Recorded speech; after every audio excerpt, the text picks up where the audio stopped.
Let's take a closer look at this issue now with two experts on gun violence and law enforcement. Apex, North Carolina Police Chief Jason Armstrong, who previously led the police force in Ferguson, Missouri, and Allison Anderman, Senior Counsel and Director of Local Policy at the Giffords Law Center. Thanks to both of you for joining us this morning. And Chief, I want to start with this. You saw those terrible events in the past few weeks. You've seen a lot of bad things happen. Did this shock you? Why is this happening now? Unfortunately, it did not shock me.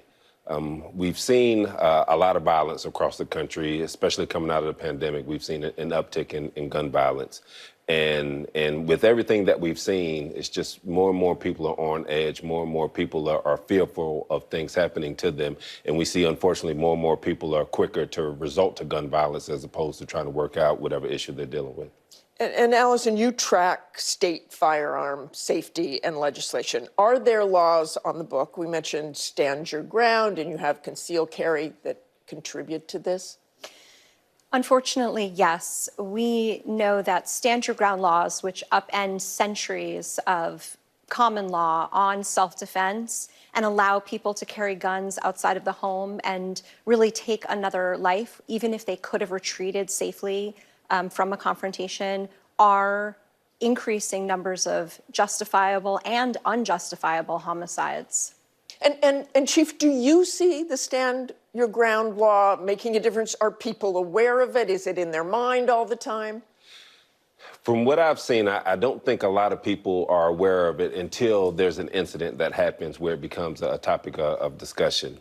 A lot of people in the course of my career that I've come across, they're very rarely are they familiar with all the laws that are on the books and how those laws are applied. And so I think, a big contributor to what we're seeing right now is just, people are not able to deal with conflict from other people, and gun violence is what they're resulting to. And I think, the laws applying to it are secondary in what's going on in the heat of the moment. And Allison, gun manufacturers and gun lobby groups often market their firearm ownership in terms of self-defense. And in 2022, the NRA Super PAC ran digital ads against Democratic Senate candidates in battleground states, including Mark Kelly there in Arizona, and targeting your group specifically. Let's watch.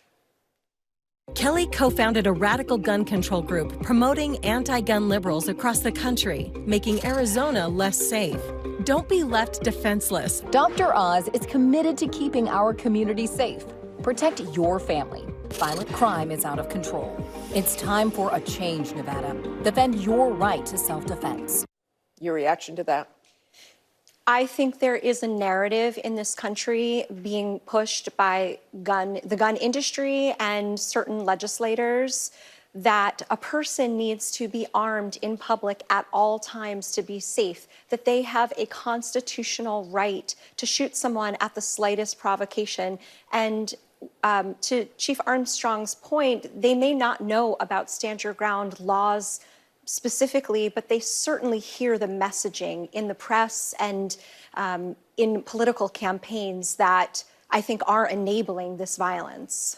And Chief, just look at this in a bigger way. What really needs to happen here to stop this kind of reaction, to have people drive up your driveway and be shot?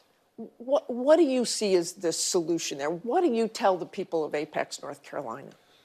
I think a big part of the solution is education and having those having those conversations with people in your community and help educate them on, proper gun ownership and how they can, have a gun, but also be mindful in how they use that gun. Because we run through these scenarios all the time, and we know that more guns are out there, more people in the communities have guns. And you're dealing with emotion, too. Absolutely. And so we talk about if we respond to an incident and people have guns, we don't know who the assailant is and who is a lawful gun owner that's trying to stop a situation. And so those are extra scenarios that we have to run through as law enforcement, and how we respond to scenes and how we respond to incidents.